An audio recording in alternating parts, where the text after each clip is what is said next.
దేవుణ్ణి ఎలాగ చూసుకుంటామో బ్రహ్మానందం గారిని కూడా అలాగే చూసుకుంటాం. నిజమా కాదా?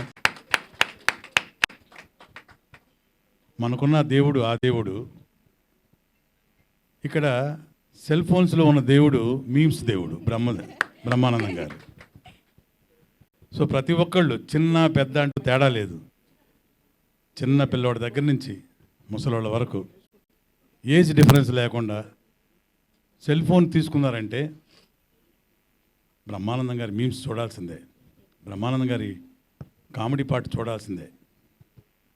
నాకు తమ్ముడున్నాడుగా అన్నయ్య లేడు. నిజంగా చాలాసార్లు చెప్పాను, నన్ను కూడా అంత ఆప్యాయంగా తమ్ముడు తమ్ముడు తమ్ముడు అని పిలుస్తారు ఎక్కడికి వెళ్ళినా సరే, ఎప్పుడైనా సరే. ఎందుకో తెలియదు, ఆ అనుబంధం అలా కుదిరిపోయింది.